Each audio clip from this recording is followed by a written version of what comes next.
permítame saludar a mi gran amiga, a mi compañera, a mi colega, a Lina Duarte, de quien, pues, híjole, cómo me gusta leerla y escucharla en varios lugares, leerla en redes sociales.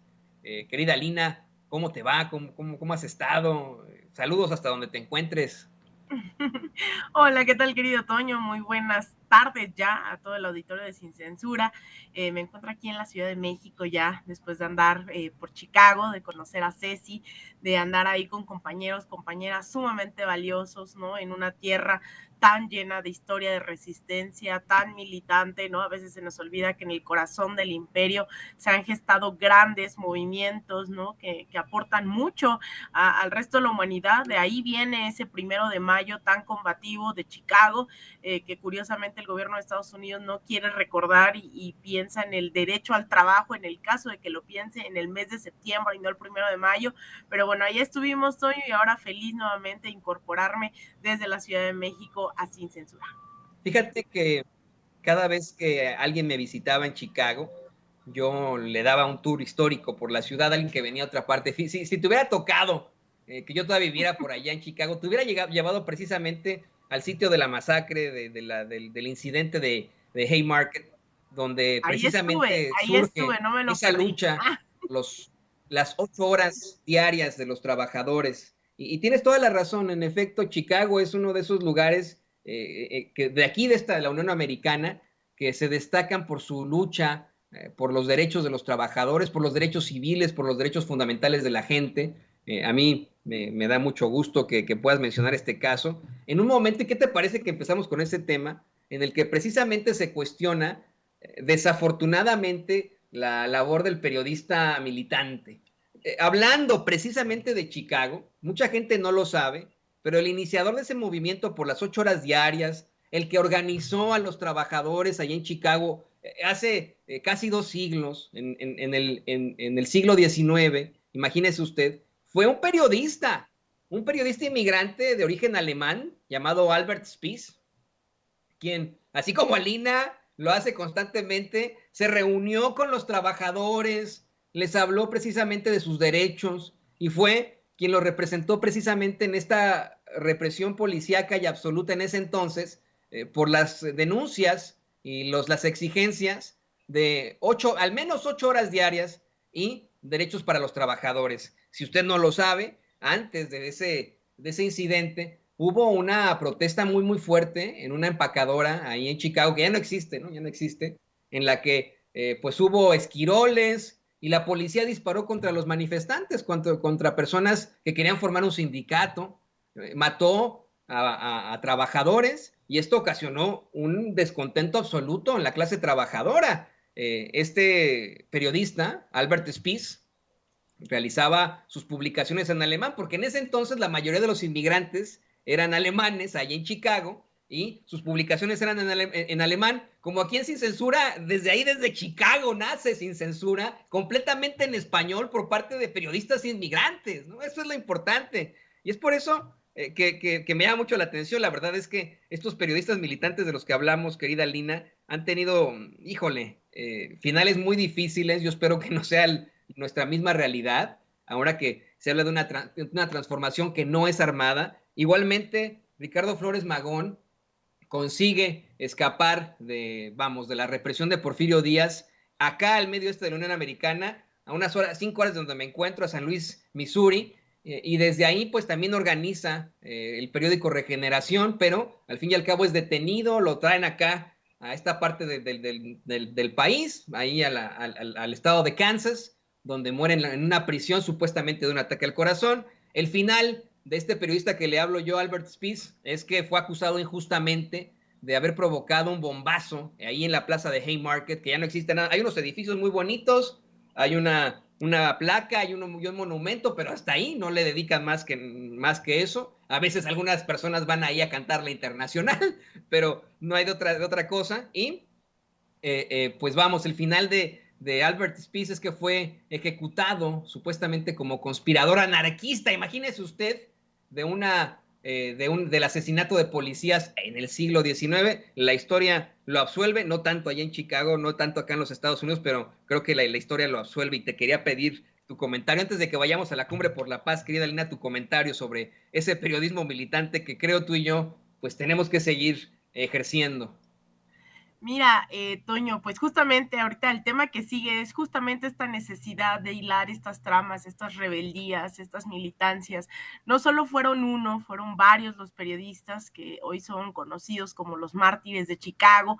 Había obreros textiles, pero había específicamente los que son conocidos dentro de estos 8 mártires, había al menos 3 periodistas, Adolf Fischer, Albert Parsons, y entiendo que es August Spice, todos muy jóvenes. El mayor era de 39 años, los otros tenían 30 o 31, son jóvenes que estuvieron ahí justamente organizándose. El tema de la comunicación siempre ha sido fundamental dentro de los procesos revolucionarios, y pues obviamente tiene todo el sentido del mundo que un movimiento, lo diría yo a estas alturas, como el de Sin Censura, porque no es solo un medio de comunicación, y eso me queda claro cuando vas a Chicago y la gente reconoce el trabajo de todo el equipo, cuando vas a Mazatlán, a Xochimilco, a Nesa, y la gente reconoce, o sea, es ya un movimiento, yo me atrevería a decir, que justamente está buscando eso, ¿no? Acabar con estas narrativas de las cuales se nos impusieron, que hay una neutralidad que ya vimos que no existe, y que en tiempos de opresión, justamente decía Malcolm X, pues ponerse del lado del opresor, ¿no? El ser neutral, pues justamente te pone del lado del opresor. Entonces, a mí me llama mucho la atención porque también hay un movimiento migrante, sobre todo también mexicano, ¿no? Que la comunidad mexicana, pues tiene varias ciudades en Estados Unidos, ¿no? Acaparadas, claro que sí. Una de ellas es Los Ángeles, en donde estuvimos hace unos meses, y ahora con el Instituto de Formación Política de Morena estuvimos ahí en Chicago. Pues es otra de las grandes ciudades con la comunidad mexicana. Es una historia que no solamente se remonta a otros siglos, a otras décadas, sino en tiempo real vemos esa organización migrante, esa organización, esa coalición, ¿no? Entre varias organizaciones que están disputando una vida digna a través de la defensa de los derechos laborales. Hace unas semanas, Toño, el Departamento del Trabajo publicaba en Estados Unidos que aquellos, y eso es muy importante decirlo aquí, que denuncien violación de derechos laborales, pues tendrían acceso, ¿no? Hay un trámite que es muy similar al DACA, ¿no? A la acción diferida para los llamados Dreamers, ¿no? Que se les permite trabajar, estar en Estados Unidos. Bueno, en el caso de trabajadores, pues un poco va a haber un tipo DACA, ¿no?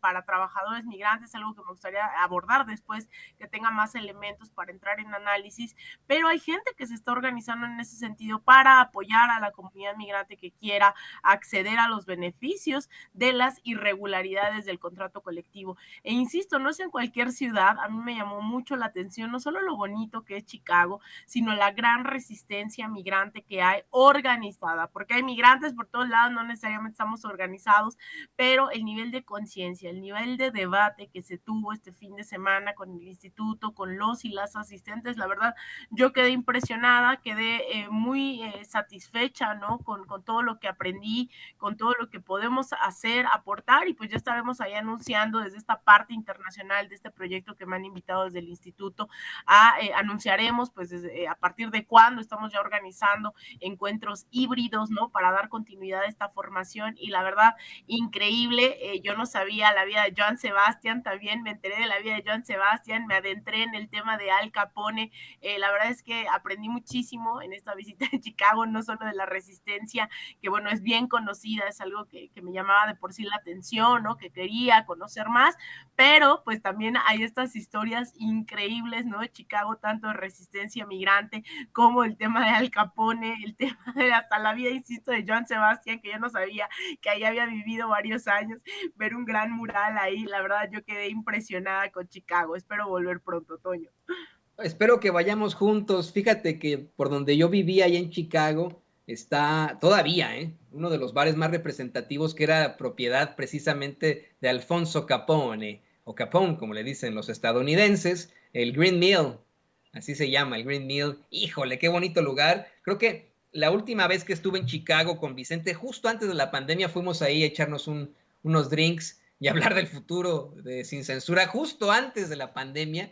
Y ya después se vino esto, cerraron el estado, y hay tanto que aprender Hay tantas cosas que ver ahí, hay tanta historia sobre inmigrantes, hay pues mucho de qué saber y también de fuerza de la comunidad en la lucha, en esa gran cebolla salvaje, porque precisamente los pueblos originarios que se establecieron en la zona le llamaban la gran cebolla salvaje a Chicago, porque crecen cebollas salvajes en todo Chicago, y de hecho en el verano uno va a lugares pues más amplios en Chicago, más dentro de la ciudad, pero amplios, y huele como a cebollita porque crecen las cebollas salvajes ahí, y así le pusieron los pueblos originarios. Ellos simple y sencillamente iban a Chicago porque era un pantano de intercambio, ¿no? En el que intercambiaban pieles, por ejemplo. Pero la historia de Chicago es muy interesante y me da mucho gusto que haya sido, querida Lina. La próxima tenemos que ir juntos y vamos a muchos otros lados. Pero ¿qué te parece que nos hables en estos momentos precisamente de esa cumbre por la paz? Háblanos un poco más al respecto, querida Lina. Pues mira, Toño, el día de ayer se anunció esta llamada Cumbre por la Paz, un esfuerzo en el cual también me han invitado a colaborar desde el lado de las comunicaciones, un esfuerzo entre varias organizaciones, algunas no necesariamente consideradas de izquierda, revolucionarias, comunistas, ni mucho menos, pero sí con una agenda clara en temas binacionales. Y cuando hablo de lo binacional, estoy hablando prácticamente de todo lo que acontece hoy en el país, ¿no? Esta simbiosis producto de la globalización y capitalismo que tenemos con Estados Unidos, a diferencia de incluso otros países, pues habla de la urgencia de trabajar de manera conjunta y no necesariamente solo entre los gobiernos. Hemos puesto mucho acento en la relación bilateral México-Estados Unidos a partir de las reuniones presidenciales, de congresistas, los cancilleres, etcétera, etcétera, pero poco se habla de esta relación entre los pueblos. Y esa es la gran apuesta de la Cumbre de la Paz, que se llevará a cabo en febrero del 2023 y dirán, ¿y entonces por qué la estamos anunciando desde ahora?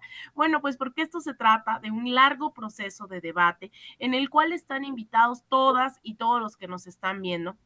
Se anuncia porque habrá varios diálogos binacionales a lo largo de este tiempo. Al menos se tienen planeados 6 debates binacionales, 3 en Estados Unidos, 3 en México, y en el cual es un proceso que participarán padres, madres de las familias de Ayotzinapa, de los estudiantes detenidos y desaparecidos, de Cherán, de comunidades originarias tanto de México como de Estados Unidos, grupos que están en contra de las armas, ¿no? Grupos como March for Our Lives en algunos capítulos en Estados Unidos estarán participando, también algunos de los capítulos de Black Lives Matter, ¿no? Y esto tiene sentido cuando pensamos que se expresa, ¿no? Esta violencia, por ejemplo, la violencia por armas de fuego, mientras en Estados Unidos se refleja en balaceras, en escuelas, centros públicos, en las calles día y noche. En México se expresa armando a grupos del narcotráfico, grupos irregulares del crimen organizado.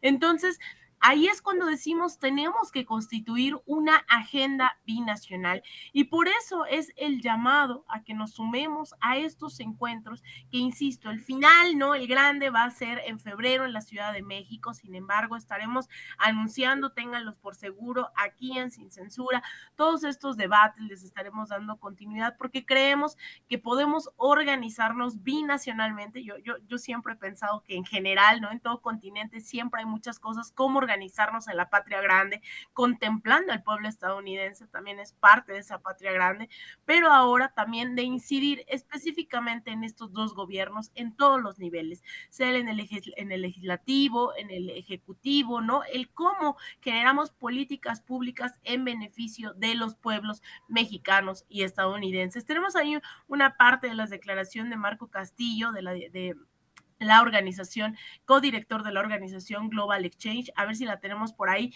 justamente en este gran anuncio de esta Cumbre por la Paz. Vamos a ver el video. Sin duda alguna, esta agenda tiene como objetivo contrastarse y convertirse en una herramienta de incidencia de la sociedad y la ciudadanía frente a los gobiernos, no solo a los gobiernos existentes, sino de cara a procesos de elección presidencial que ambos países van a vivir en 2024. No se puede continuar decidiendo la agenda binacional de seguridad o comercial sin considerar las voces de los pueblos y las comunidades. Y para eso esta agenda esta reunión, esta cumbre, construirá una agenda que va a buscar los espacios de diálogo con los gobiernos para reconocer coincidencias y para también tratar de avanzar o impulsar las demandas ciudadanas por encima de los intereses políticos, de sectores sectoriales o empresariales que no corresponden a las voluntades de las mayorías en la región. Ahí está, Toño, pues esto es un poco el mensaje que se quiere mandar desde esta cumbre. Yo insisto que hay gente en todos los espectros ideológicos, bueno, no en todos los espectros, ¿no? Desde el centro izquierda a la izquierda, ¿no? Que se asume socialista, que se asume anticapitalista, en defensa del territorio. Y yo creo que son debates que yo insisto que hay que dar, ¿no? Que las cosas no cambiaron por arte de magia, y mucho menos en Estados Unidos, pero hay gente que cree que las cosas cambian, ¿no? Con solo ir a votar ese 1 de julio y que el 1 de diciembre ya no hay nada que debatir, nada de qué preocuparnos. Al contrario, es el momento de acabar con esas contradicciones, de avanzar en contra de los grandes, de las grandes oligarquías, de estas empresas que acaparan el agua, el territorio, que tienen sicarios, ¿no? A su alcance, ¿no? Que persiguen, lo mismo periodistas que defensores de derechos humanos, del territorio, de la vida, y hay mucho todavía que construir, mucho que debatir, y eso solo se hace con estos grandes diálogos, con esta organización a gran escala. Yo sé que hay varios llamados que hay que atender en lo local, pero también vale pensarnos más allá de las fronteras, y esa es la invitación. Estaremos ahí, insisto, durante todo este tiempo avanzando en estas discusiones. Ya les traeré más invitaciones a estos debates, les estaré trayendo resúmenes de los debates, estaremos ahí poniendo nuestro granito de arena con la única intención de que podamos avanzar en una agenda en contra de la desigualdad, por la justicia, en contra de estos grupos, ¿no? Criminales, del desarme de la población, en contra de la gran industria armamentista militar, que es la única que se enriquece con la muerte de millones de personas, sea a través de guerras, a través del narcotráfico, a través de la violencia entre ciudadanos, ciudadanas estadounidenses. Entonces creo que hay una agenda común que construir, que fortalecer. Hay grupos que no necesariamente diría yo soy fan de estas organizaciones, sin embargo es claro que tienen trabajo de base, que están en el debate y que hay que construir. Entonces, bueno, ya les estaremos ahí trayendo todos los pormenores, siempre buscando pues obviamente la paz de los pueblos. Por eso es esta cumbre de la paz, Peace Summit. Ahí le estaremos dando pronto todos los detalles, querido Toño. Ojalá podamos asistir todos. Y fíjate, quiero leer un mensaje que nos manda, querida Lina, Ángela Alvarado. Dice: el narco y la delincuencia nunca se acabarán, está bien arraigado entre políticos, jueces y más. Y ahora que platicábamos de Chicago, me acordé también que nos planteabas esto del lugar de la masacre de San Valentín, de la influencia que tuvo alguien como Al Capone. Pues me acordé de cómo es que precisamente Chicago, hace aproximadamente 100 años, se enfrentó a las mismas a las que se enfrentan muchos estados mexicanos en el norte, con la violencia, con la inseguridad, a lo que se enfrenta en estos momentos Guanajuato, que no está en el norte, está en el Bajío, ¿no? Y todo, vamos, no estoy diciendo que ya no haya pandillas en Chicago, que se haya acabado ya el crimen, porque es una de las ciudades en las que más homicidios hay del mundo. Hay más homicidios en Chicago que en la Ciudad de México, pero estos, momentos del crimen organizado en Chicago pudieron detenerse precisamente con esto que plantea Lina, con, este tipo de situaciones completamente propositivas. Y hablando de fortalecer precisamente a las instituciones, tomó años fortalecer esas instituciones para que los jueces no estuvieran comprados por el crimen organizado, pero se puede, claro que se puede. Yo confío en que generacionalmente México podrá sacar adelante su vida, su realidad, y bueno, en esas quedamos. Y yo sé que ya te tienes que ir, Alina, pero permíteme hacerte una pregunta más. Aguántame solamente con una, porque creo que ya no vamos a tener la oportunidad de platicar de esto en un ratito, y creo que es importante que lo planteemos. Estamos ya cerca, y no, pero cerca ya, cuestión de meses, de la grande, de la elección en un país que representa mucho para todo el continente, Brasil. Una elección que se espera, pues podría ganar muy fácilmente Luis Ignacio Lula da Silva frente a estamos hablando del agua y el aceite, ¿no? Estamos hablando de un personaje que claramente representa a la izquierda latinoamericana e incluso mundial, frente a uno de los más fascistas líderes que existen en estos momentos en todo el globo. ¿Qué nos puedes decir sobre esto, querida Lina? Pues mira, yo estoy muy emocionada de ver que pues ya es casi un hecho, ¿no? Es innegable que Lula va a ser el próximo presidente brasileño en octubre de este año. Sin embargo, llama la atención, y yo ponía hace rato un tuit de un reporte de un colega, ¿no? Un ex compañero de Telesur que sigue ahí en Brasil, y hacía este recuento de que durante las últimas semanas, pues la derecha, ¿no? Incluso el partido de Sergio Moro, quien encarceló a Lula da Silva y después fue nombrado ministro de Justicia con Bolsonaro, pues su partido estaría aliándose a Lula porque no hay otra opción.